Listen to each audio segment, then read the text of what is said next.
మద్దెల చెరువు సూరి హత్య కేసులో ప్రధాన నిందితుడు భానుకిరణ్ భారం దించుకున్నారు చెర్లపల్లి జైలు అధికారులు. భానుకిరణ్ ను చెర్లపల్లి నుంచి చెంచల్గూడకు తరలించేందుకు నాంపల్లి కోర్టు అనుమతించింది. సూరి హత్య కేసులో అరెస్ట్ అయిన తరువాత భానుకిరణ్ ను 4 ఏళ్లుగా చెర్లపల్లి జైల్లోనే ఉంటున్నాడు.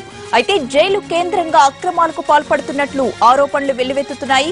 భానుకిరణ్ అక్రమాలు ఆపలేక అధికారులు తలలు పట్టుకుంటున్నారు. దీనికి పరిష్కారంగా చెంచల్గూడ జైలుకు తరలించడానికి అనుమతి ఇవ్వాలంటూ కోర్టును కోరారు. ఇందుకు నాంపల్లి న్యాయస్థానం కూడా అనుమతించింది. ఈ రోజు మధ్యాహ్నం భానుకిరణ్ ను చెంచల్గూడ జైలుకు తరలించడానికి ఏర్పాట్లు జరుగుతున్నాయి. భానుకు ప్రాణహాని ఉండడంతో అతని కోసం ప్రత్యేక బ్యారెక్ ను సిద్ధం చేశారు చెంచల్గూడ అధికారులు.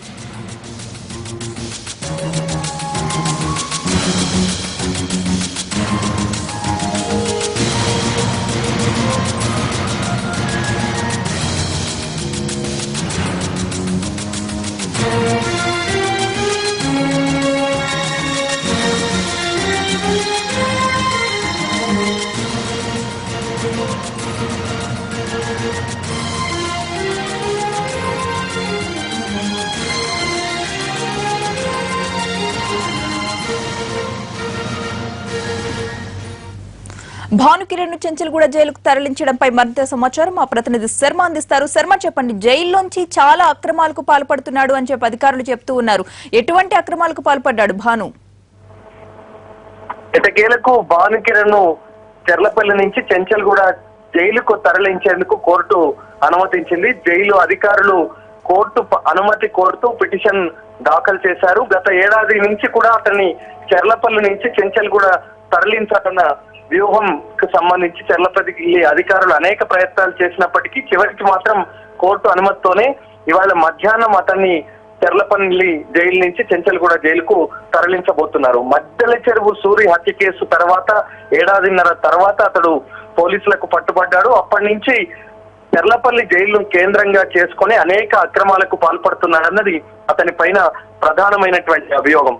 సెటిల్మెంట్లు, అలాగే లోపల ఫోన్లు మాట్లాడుతూ అనేక కార్యకలాపాలు పాల్పడుతున్నాడు. తరచూ జైలు నుంచి కోర్టుకు వచ్చే సమయంలో, కోర్టు నుంచి జైలుకు వెళ్లేటువంటి సమయంలో కూడా చాలా మంది తన అనుచరులతో సంభాషణలు జరుపుతూ అక్రమాలకు పాల్పడుతున్నాడని, అలాగే ఎస్కార్ట్ సిబ్బందికి సంబంధించినటువంటి ఫోన్లలో మాట్లాడుతూ కూడా ఈ వ్యవహారాలన్నీ నడుపుతున్నాడన్నది అతని పైన ప్రధానమైనటువంటి అభియోగం. ఇటీవల సిఐడి దర్యాప్తు జరిపిన ఇరిడియన్ కేసులో కూడా భానుకు సంబంధాలు ఉన్నాయని తేలింది. అతనికి సంబంధించిన ఓ అనుచరుని కూడా సిఐడి పోలీసులు అరెస్ట్ చేసి జైలుకు పంపించారు.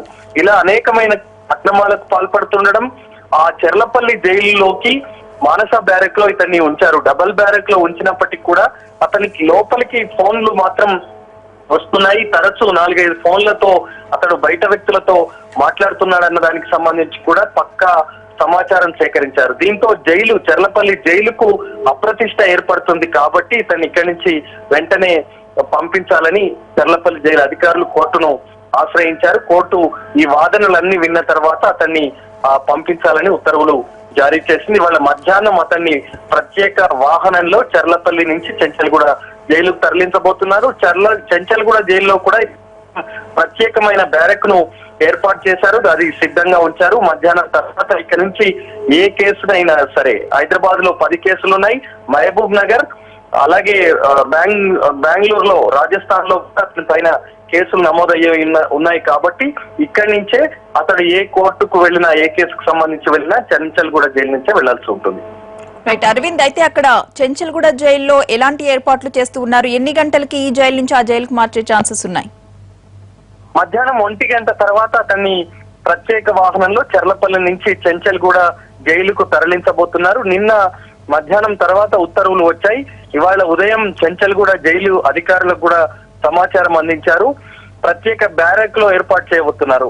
అంటే గతంలో ఇక్కడ స్పెషల్ బ్యారెక్లు అనేవి లేవు, కానీ ఈ ఒక 6 నెలల క్రితం నుంచే 200 ప్రత్యేక బ్యారెక్లను కూడా చెంచల్గూడ జైల్లో ఏర్పాటు చేశారు.